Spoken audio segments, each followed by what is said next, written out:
నిమిషప్రియని కాపాడేందుకు ఇప్పటికీ ప్రయత్నాలు కొనసాగుతూనే ఉన్నాయి.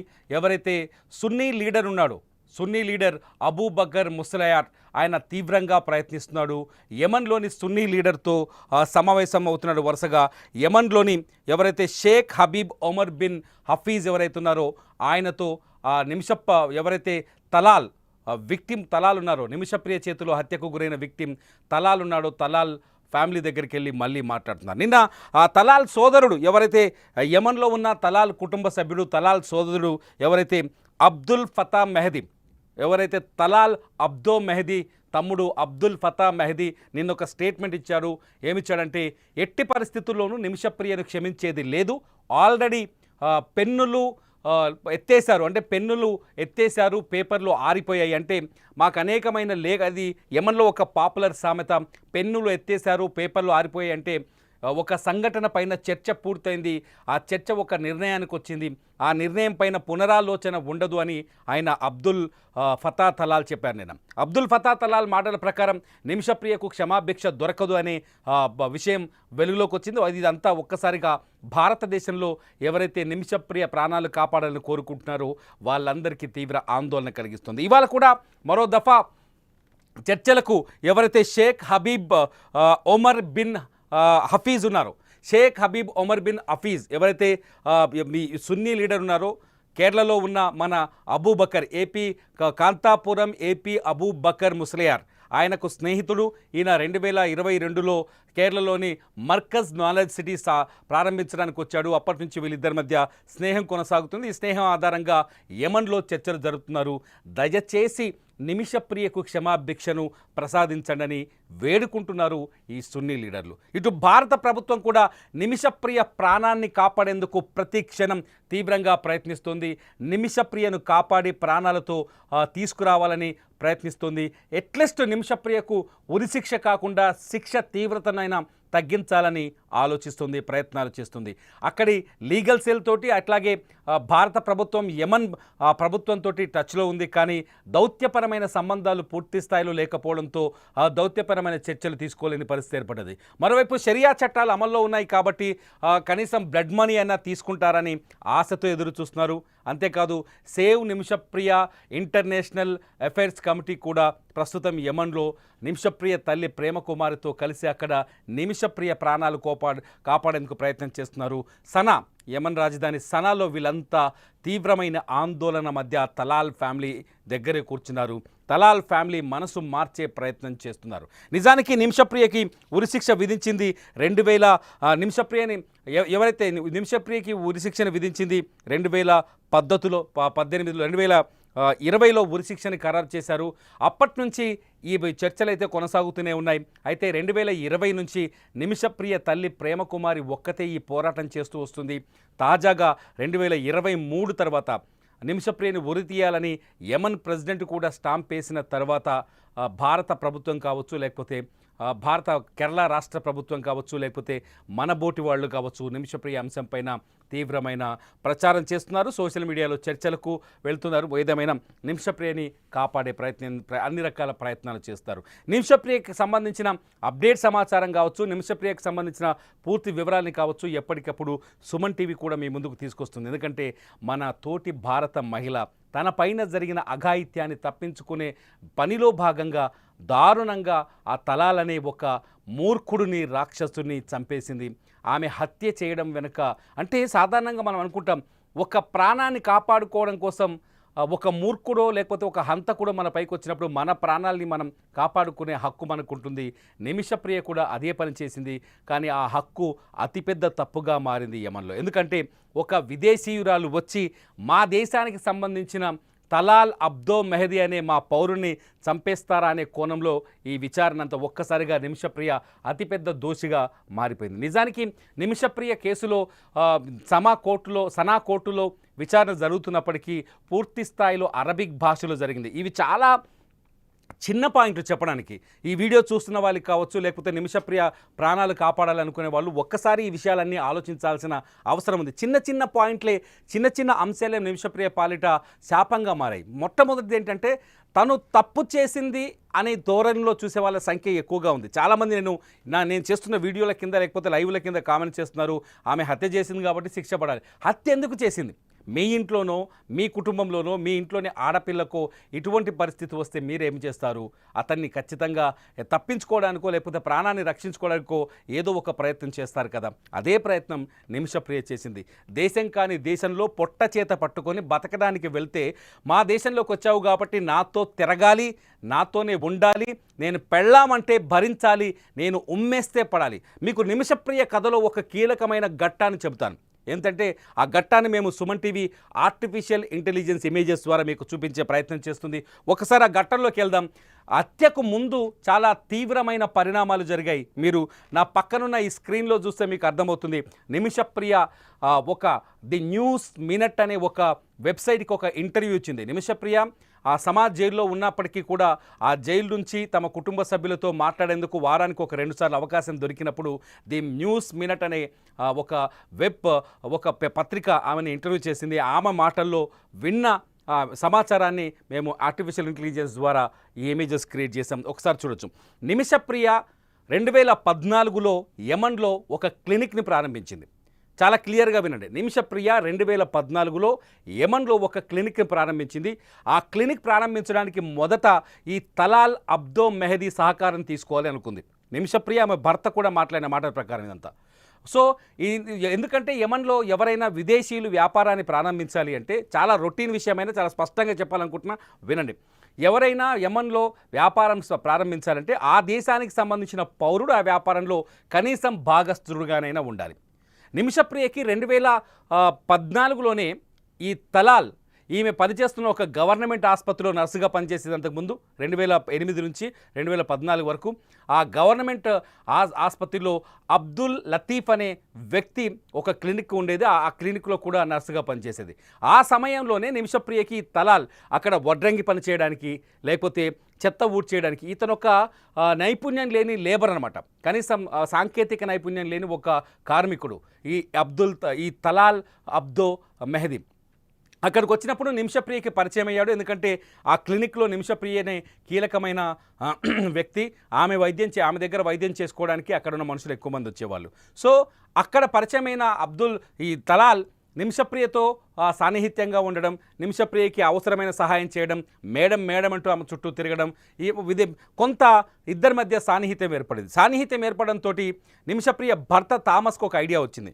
ఎట్లాగో ఇక్కడ నువ్వు క్లినిక్ పెట్టాలనుకుంటున్నావు, ఆర్థికంగా మనం బలపడాలి కాబట్టి ఆ క్లినిక్ని మనమే స్టార్ట్ చేద్దాం. కాకపోతే మీరు ఫోటోలు చూస్తున్నారు ఎవరైతే నిమిషప్రియ భర్తకు సంబంధించిన ఇమేజ్. అతను థామస్ ఏం చేశాడంటే, ఆయన కూడా అక్కడే ఉన్నాడు ఆ టైంలో, అబ్దుల్ తలాల్ సహాయం తీసుకొని మనం ఇక్కడ ఒక క్లినిక్ ఓపెన్ చేద్దామని ఒక క్లినిక్ ఓపెన్ చేయడానికి ప్రయత్నం చేశారు. అయితే వీళ్ళ ప్రయత్నాన్ని ముందుగానే తెలుసుకున్న అక్కడున్న అబ్దుల్ లతీఫ్ అని, ఈమె ఎవరైతే నిమిషప్రియ అప్పటి వరకు పనిచేస్తుందో ఆ క్లినిక్ సంబంధించిన యజమాని లతీఫ్ వచ్చేసి నిమిషప్రియని అడ్డుకున్నాడు. ఆమె క్లినిక్ పెట్టకుండా ఉండేందుకు అన్ని రకాల ప్రయత్నాలు చేశాడు. దీంతో లతీఫ్ దగ్గరికి వెళ్ళి ఒకరోజు థామస్ నిమిషప్రియ కూర్చొని మాట్లాడితే అతను ఒక ఆఫర్ ఇచ్చాడు. నేనే పెట్టుబడి పెడతాను, మీరు పెట్టే క్లినిక్లో 33% వాటా నాకు ఇవ్వండి అని చెప్పేసి. ఏదో ఒకటి, అప్పుడు తలాల్ నుంచి తీసుకున్న సహాయం లేకపోతే లతీఫ్ నుంచి తీసుకున్న వాళ్ళకి పెద్ద తేడా ఉండదు కాబట్టి లతీఫ్ నుంచి సహాయం తీసుకున్నారు. ఆ సహాయం తీసుకొని క్లినిక్ని ప్రారంభించారు. వాస్తవానికి నిమిషప్రియ క్లినిక్కి తలాల్కి ఎటువంటి సంబంధం లేదు అప్పటి వరకు. లతీఫ్ ఎప్పుడైతే సపోర్ట్ చేశాడో 2014లో క్లినిక్ ఓపెన్ చేశారు. ఆ క్లినిక్ ఓపెన్ చేసే పనిలో భాగంగా ఈ తలాల్ ఎవరైతే హత్యకు గురయ్యాడో ఈ తలాల్ మద్దతు నిమిషప్రియ కావాల్సి వచ్చింది. ఎందుకంటే మళ్ళీ ఆసుపత్రిని సెటప్ చేయడం, క్లినిక్ని సెటప్ చేయడం, అక్కడ కుర్చీలు వేయడం, ఇదంతా చేసినందుకు తలాల్ ఒక కోరిక కోరాడు. మేడం మీరు ఒక పని చేయండి, ఇండియా నుంచి వచ్చాడు కదా, ఇండియా చాలా అందంగా ఉంటుంది కాబట్టి ఒక్కసారి మీ ఊరికి నన్ను తీసుకెళ్ళండి అని అడిగాడు. అడిగినలో భాగంగానే ఇప్పుడు మీరు స్క్రీన్లో అబ్దుల్ తలాల్ ఫోటోలు చూస్తున్నారు. ఈ ఫోటోలు కేరళలో వచ్చినప్పుడు 2015 జనవరిలో, అంటే యమన్లో అంతర్గత తిరుగుబాటు జరగక ముందు ఒక నెల సమయంలో జనవరిలో లతీఫ్ను ఎవరైతే ఈ అబ్దుల్ తలాల్ ఉన్నాడు కదా, తలాల్ను తీసుకొని నిమిషప్రియ ఆమె కుటుంబం కేరళకు వచ్చింది. కేరళకు వచ్చిన తర్వాత తలాల్ అక్కడే హీరో హోండా బైక్ మీద కూర్చున్నాడు. అట్లాగే వాళ్ళకున్న ఏదైతే ఫోర్డ్ ఎకో స్పోర్ట్స్ కార్లో కూర్చున్నాడు. వాళ్ళ ఇంటి దగ్గరే ఫోటోలు దిగాడు. అతను బనియాన్ మీద ఎర్లీ మార్నింగ్ దిగిన ఫోటోలు ఇవన్నీ. ఈ ఫోటోలన్నీ చూస్తే తలాల్ని చాలా సొంత కుటుంబ సభ్యుడిగా భావించారు. తలాల్కి అన్ని రకాల మర్యాదలు చేశారు. కేరళలో చూడదగిన ప్రాంతాలన్నీ తిప్పారు. తలాల్తో వాళ్ళకు అతి దగ్గరి రిలేషన్షిప్ ఏర్పడింది. ఆ తర్వాత తిరిగి మళ్ళీ యమన్కి వెళ్లేందుకు ఒక నిమిషప్రియకు మాత్రమే అవకాశం దక్కింది. నిమిషప్రియ భర్త థామస్కి కానీ ఆమె 7 ఏళ్ల కూతురికి కానీ అవకాశం దొరకలేదు. ఎందుకంటే అప్పటికే అంతర్యుద్ధం మొదలైంది. వీసాలు రద్దయ్యాయి. యమన్లో ఉన్న విదేశీ రాయబార కార్యాలయాలన్నీ మరొక ప్రాంతానికి ఎర్ర సముద్రం అవతలికి తరలించబడ్డాయి. దీంతో థామస్ ఇక్కడే ఇరుక్కుపోయాడు. ఆమె నిమిషప్రియ కూతురు కూడా ఇక్కడే ఇరుక్కుపోయింది. ఇక్కడికించి నిమిషప్రియ కొంతకాలం నేను పనిచేసి వస్తాను, ఎట్లాగో క్లినిక్ ప్రారంభించాం కాబట్టి దాన్ని వదిలేయలేమని చెప్పేసి తిరిగి యమన్ వెళ్ళింది. ఎప్పుడైతే నిమిషప్రియ యమన్కి వచ్చిందో అప్పటి నుంచి తలాల్ క్యారెక్టర్ మారిపోయింది. ఎందుకంటే నిమిషప్రియది కేరళలోని పాలక్కడ్లోని ఒక మామూలు విలేజ్. ఆ విలేజ్లో కొల్లంగోడి అనే ఒక విలేజు. ఆ విలేజ్లో నిమిషప్రియ తల్లి ఒక లేబర్గా పనిచేసేది. ఆమె కుటుంబం కూడా పెద్ద ధనవంతుడైన కుటుంబం కాదు. నిమిషప్రియకు లోకల్గా పెద్దగా పరపతి లేదనే విషయాన్ని గమనించిన ఈ తలాల్ అక్కడికి వచ్చిన తర్వాత మెల్లిగా నిమిషప్రియకు తెలియకుండానే క్లినిక్లో దొంగ డాక్యుమెంట్స్ సృష్టించి భాగస్వామిగా చేరాడు. నిమిషప్రియని బెదిరించాడు. అంతేకాదు నిమిషప్రియకు తెలియకుండానే ప్రతీ నెల ఆసుపత్రి నుంచి తన లాభం అంటూ తన వాటా తీసుకోవడం మొదలుపెట్టాడు. తన వాటా తీసుకోవడం మొదలుపెట్టడంతో ఒకసారి నిమిషప్రియ వచ్చి ఆ క్లినిక్ని మెయింటైన్ చేస్తున్న మేనేజర్ వచ్చి అడిగింది, ఎందుకు డబ్బులు ఇస్తున్నావు నువ్వు తలాల్కని అడిగితే తలాల్ చెప్తున్నాడు, ఈ ఆసుపత్రిలో ఉన్న వాళ్ళందరికీ తెలుసు నిమిషప్రియ నా భార్య అని ప్రచారం చేస్తున్నాడు, అందుకోసమని ఇవ్వాల్సి వస్తుంది, కొన్ని డాక్యుమెంట్స్ ఫొటోస్ చూపిస్తున్నాడు మాకని నిమిషప్రియ అక్కడున్న మేనేజర్ చెప్పాడు. ఒక్కసారిగా ఆ షాక్ అయిన నిమిషప్రియ తలాల్ని పిలిచి, ఏంటి పిచ్చి పని, నేను నిన్నెప్పుడు పెళ్లి చేసుకున్నాను, నేను నీకు ఎట్లా భార్యనవుతానని చెప్పేసి నిమిషప్రియ తలాల్ని ప్రశ్నించింది. తలాల్ ఏం చేశాడు, చాలా తెలివిగా నిమిషప్రియ గారు, మీరు ఈ యమన్లో ఒంటరి మహిళలు ఉండాలంటే చాలా కష్టం, ఇక్కడ సెక్యూరిటీ చాలా తక్కువ, ఇక్కడ విచ్చలవిడిగా డ్రగ్స్ మద్యం తీసుకుంటారు మగాళ్ళు, రోడ్డు మీద కనిపిస్తే అఘాయిత్యాలకు పాల్పడతారు, నా భార్యగా మీరు ఇక్కడ ఒకవేళ స్టాంప్ పడ్డదనుకోండి మీ జోలికి ఎవరు రారని అని చెప్పాడు. అప్పటికీ భయపడుతూనే ఈ విషయాన్ని అంగీకరించింది నిమిషప్రియ. అంగీకరించి తలాల్తో సర్దుకుపోయే ప్రయత్నం చేసింది. ఎందుకంటే లోకల్ సపోర్ట్ ఆమెకు చాలా అత్యవసరం అక్కడ. ఎప్పుడైతే తల వంచి కొస్తా మెల్లిగా నిమిషప్రియ అంగీకారానికి వచ్చిందో అప్పుడే తలాల్ ఆమె పైన ఆమె శరీరం పైన కూడా హక్కును సాధించే ప్రయత్నం చేశాడు.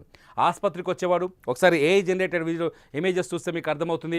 ఆసుపత్రికి వచ్చేవాడు, అనవసరంగా నిమిషప్రియ పైన కోప్పడేవాడు, అరిచేవాడు. ఆ తర్వాత నిమిషప్రియ ఏడుస్తూ ఉండేది, ఆసుపత్రిలో ఎప్పుడూ ఏడుస్తూ కనిపించేది. అంతేకాదు ఆమె బాధలు చెప్పుకోవడానికి అక్కడ ఎవరు ఆమె మనుషులు లేరు, వినేవాళ్ళు లేరు, ఎవరికి చెప్పుకోవాలో అర్థం కాని పరిస్థితి. ఒక్కోసారి వచ్చేసి ఆసుపత్రికి సడన్గా నిమిషప్రియ చెంప పైన కొట్టేవాడు, దెబ్బలు కొడుతూ ఆమెను శారీరకంగా క్లినిక్లోనే వేధించేవాడు. అంతేకాదు తన మాట వినకపోతే చంపేస్తాననేవాడు. ఇంటికెళ్ళి ఇంట్లో బెదిరించేవాడు. ఇంటికి వచ్చేసి ఎట్టి పరిస్థితిలో నువ్వు నాతో లైంగికంగా కలవాల్సిందే, లేకపోతే నేను చంపేస్తానని పెద్ద పెద్ద అరుపులు అరిచేవాడు. ఇవన్నీ చూసి తట్టుకోలేకపోయింది నిమిషప్రియ. కుటుంబ సభ్యులకు చెప్దామనుకుంటే ఆమె పాస్పోర్ట్ లాక్కున్నాడు. ఆసుపత్రిలో ఎవరైనా చెప్పుకుందామంటే ఏడుస్తూ ఉంటే జాలి చూపించేవాళ్ళు, కానీ తలాల్ని ఎవరు అడ్డుకునే వాళ్ళు కాదు. కుటుంబ సభ్యులకు ఫోన్ చేద్దామంటే ఫోన్ నెంబర్లు మార్చుకున్నాడు. మీకు ఒక విషయం తెలుసా, నిమిషప్రియ భర్త చెప్తున్నాడు, దాదాపు 21 సిమ్ కార్డులు మార్చింది నిమిషప్రియ కేరళలో ఉన్న తమ కుటుంబ సభ్యులతో మాట్లాడేందుకు. 21 సిమ్ కార్డులు, ఇది నిమిషప్రియ నుంచి వచ్చిన ఒరిజినల్ డేటా నేను చెప్తున్నాను. 21 సిమ్ కార్డులు మార్చేసరికి ఏం చేయాలో అర్థం కాని పరిస్థితిలో 2016 నుంచి 2017 వరకు నిమిషప్రియ నరకం అనుభవించింది ఆసుపత్రిలో, ఇంట్లో తలాల్తో. తలాల్ నిమిషప్రియ ఇచ్చిన చనువుని, నిమిషప్రియ మంచితనాన్ని ఆమె బలహీనతలుగా వాడుకొని నిమిషప్రియను తన వశం చేసుకోవాలనుకున్నాడు. ఇంకో షాకింగ్ సంఘటన ఏంటంటే 2016లో నిమిషప్రియ తలాల్ వేధింపులు తట్టుకోలేక యమన్ పోలీసులకు ఫిర్యాదు చేసింది. యమన్ పోలీసులు నిమిషప్రియతో పాటు వచ్చి తలాల్ని అరెస్ట్ చేశారు, తీసుకెళ్లారు. ఆ తర్వాత నిమిషప్రియను కూడా తీసుకెళ్లారు. పోలీస్ స్టేషన్కి వెళ్ళి విచారించిన తర్వాత నిమిషప్రియకు తలాల్కు జరిగిన ఘర్షణల్లో ఒక కేసు నిమిషప్రియ పైన పెట్టారు, ఒక కేసు తలాల్ పైన పెట్టారు. ఇద్దరిని 16 రోజులు జైలుకు పంపించారు. జైలుకు పంపించిన సందర్భంలో నిమిషప్రియ తలాల్ ఒక పని చేశాడు. ఏంటంటే నిమిషప్రియని పెళ్లి చేసుకున్నట్టుగా ఒక ఫేక్ సర్టిఫికెట్ సృష్టించాడు. అందుకోసం ఒక ఫోటో వాడారు. ఇప్పుడు మీ స్క్రీన్లో చూస్తున్నారు ఈ ఫోటో. ఒకసారి ఈ ఫోటో చూడండి. స్క్రీన్లో ఈ ఫోటో నిమిషప్రియ భర్త థామస్తో దిగిన ఫోటో. ఈ ఫోటోని మార్ఫింగ్ చేసిన తలాల్ ఈ ఫోటోని ఆధారంగా చేసుకొని, ఈ ఫోటో కూడా మనకు నిమిషప్రియ కుటుంబ సభ్యులు ఇవ్వడం ద్వారా దొరికిన ఫోటోనే. ఈ ఫోటోని మార్ఫింగ్ చేసి తన భార్యగా చూపించి కోర్టులో ఒక ఫేక్ సర్టిఫికెట్ సబ్మిట్ చేసి నిమిషప్రియను బయటికి తీసుకొచ్చాడు. తలాల్ కూడా జైలు నుంచి బయటకు వచ్చారు. వచ్చిన తర్వాత మరింత హక్కును ప్రదర్శించడం మొదలుపెట్టాడు. ఈసారి నిమిషప్రియ ఎవరికి చెప్పుకోవాలని తెలియక పక్కనే ఆ జైల్లో ఎవరైతే ఈమె ఇంతకుముందుకు జైల్లో ఉందో జైలు అధికారికి చెప్తే అతన్ని ఏదో ఇతర రకంగా వదిలించుకోమా, అంతకుమించి వేరే దారి లేదని చెప్పాడు. దీంతో నిమిషప్రియ ఒక పెద్ద ప్లాన్ వేసింది. ఎప్పుడైతే తలాల్ తన ఇంటికి వస్తారో అతనితో గొడవ పడకుండా అతనితో కొద్ది కాలం ఆ స్నేహాన్ని నటించాలనుకుంది. స్నేహాన్ని నటించి అతనికి మత్తు మందించి అతని దగ్గరున్న పాస్పోర్టు, డాక్యుమెంట్లు, డబ్బులు లాక్కొని తీసుకొని యమన్ నుంచి పారిపోవాలని డిసైడ్ అయింది. కానీ యమన్లో అప్పటికే హుతీలు స్వాధీనం చేసుకున్నారు. యమన్లో కఠినమైన ఆంక్షలు ఉన్నాయి. యమన్లో తీవ్రమైన పరిస్థితులు ఉన్నాయి, దుర్భర పరిస్థితులు ఉన్నాయి. సో అప్పటికే కానీ ఆమెకు తలాల్ని తప్పించుకోవడం తప్ప వేరే దారి లేదు. కాబట్టి ఒకరోజు బాగా పూటుగా మందు తాగి ఇంటికొచ్చి భేదిస్తున్న తలాల్కి అతన్ని శాంతపరిచి ఒక ఇంజెక్షన్ చేసింది నిమిషప్రియ. ఆ ఇంజెక్షన్ డోస్ డబల్ అయిపోయింది. డబల్ అయిపోవడంతో అతను అప్పటికే డ్రగ్స్ తీసుకొనున్నాడు, మద్యం తీసుకొనున్నాడు. దీంతో పైగా ఈ డోస్ కూడా ఇవ్వడంతో, మత్తు కూడా ఇవ్వడంతో అతనికి హార్ట్ బ్రేక్ అయి అక్కడికక్కడే చనిపోయాడు. చనిపోయిన తర్వాత నిమిషప్రియకు అసలు వణుకు మొదలైంది. నేను ఇరుక్కుపోయాను, నాకు ఇక్కడ మరణశిక్ష పడుతుందని అప్పుడే ఆమె డిసైడ్ అయింది. మరణశిక్ష పడుతుందన్న భయంతో తన ఇంటి కిందనే ఉండే, అపార్ట్మెంట్ కిందనే ఉండే హసన్ అనే ఒక మరో నర్సుని పైకి పిలిచింది. నిమిషప్రియ పడుతున్న కష్టాలు కావచ్చు, నిమిషప్రియ అనుభవిస్తున్న నరకం గురించి హసన్కి కూడా పూర్తిగా తెలుసు. కాబట్టి హసన్ పరిగెత్తుకుంటూ వచ్చి నిమిషప్రియకు హెల్ప్ చేసే ప్రయత్నం చేసింది. ముందు డెడ్ బాడీని మాయం చేద్దామని ఒక ప్లాన్ చేశారు. డెడ్ బాడీని మాయం చేయడం కోసం నిమిషప్రియ ఏం చేసిందంటే హసన్ సహాయంతో తలాల్ డెడ్ బాడీని ముక్కలుగా నరికేసింది. నరికిన తర్వాత డెడ్ బాడీని తీసుకెళ్లి ఇంటి పైన ఉన్న వాటర్ ట్యాంక్లో వేసింది.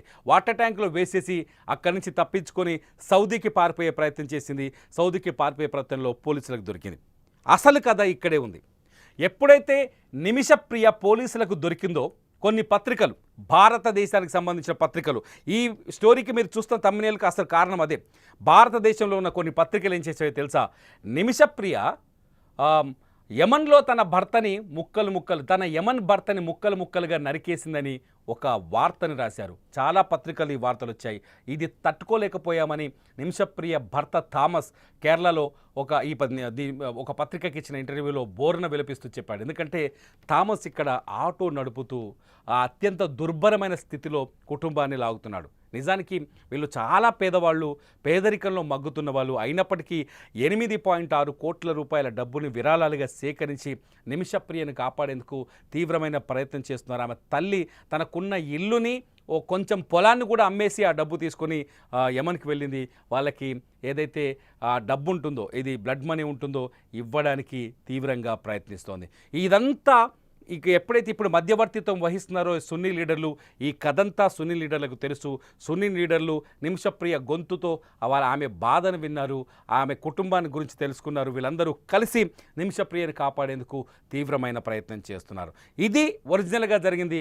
కొందరైతే ఏకంగా నిమిషప్రియకు తలాల్తో పెళ్ళయింది, నిమిషప్రియ తలాల్తో అక్కడ కాపురం చేసింది, వాళ్ళిద్దరి మధ్య ఏదో సంబంధం ఉంది కాబట్టి చంపేసింది నిమిషప్రియ, ఊరికనే ఆమె దగ్గరికి ఎందుకు వస్తాడు? ఇలాంటి పిచ్చి చర్చలకి, ఇలాంటి లేనిపోని అభాండాలకి లోనవుతున్నారు. కానీ నిమిషప్రియ తనను తాను కాపాడుకోవడం కోసం మాత్రమే ఈ దారుణాన్ని కొడిగట్టింది. నిమిషప్రియ తనను తాను రక్షించుకునే ప్రయత్నం చేసింది. నిమిషప్రియని ఇప్పుడు కాపాడాల్సిన అవసరం అనుకుంది. నిమిషప్రియ కుటుంబం చాలా పేద కుటుంబం. మేము కేరళలో ఉన్న సిపిఐ ఎంపీతో నేనే స్వయంగా మాట్లాడాను. సుమన్ టీవీలో ఆయన ఇంటర్వ్యూ, సిపిఐ రాజ్యసభ సభ్యుడు ఇంటర్వ్యూ, ఆయన ఎంపీ సంతోష్ ఇంటర్వ్యూ కూడా ఉంది, మీరు చూడొచ్చు. అయితే స్వయంగా చాలా స్పష్టంగా చెప్తున్నారు, వాళ్ళ చాలా పేద కుటుంబం, కష్టపడి బతుకుతున్న కుటుంబం, ఆస్తులన్నీ అమ్ముకొని నిమిషప్రియ కోసం బ్లడ్ మనీ చెల్లించేందుకు సిద్ధంగా ఉన్నారు. కానీ తలాల్ కుటుంబం ఆ బ్లడ్ మనీ తీసుకునే పరిస్థితిలో లేదు, తీసుకోబోమని చెప్తున్నారు. తాజాగా తలాల్ సోదరుడు అబ్దుల్ ఫతా మెహదీ కూడా ఎట్టి పరిస్థితుల్లోనూ నిమిషను ఉరి తీయాలంటున్నారు. నిమిషప్రియ ఉరి కంబం ఎక్కితే మొత్తం భారతదేశం కన్నీరు పెట్టుకుంటుంది. నిమిషప్రియ ఉరికంబం బెక్కితే ఆమె కుటుంబం పూర్తి స్థాయిలో రోడ్డున పడుతుంది.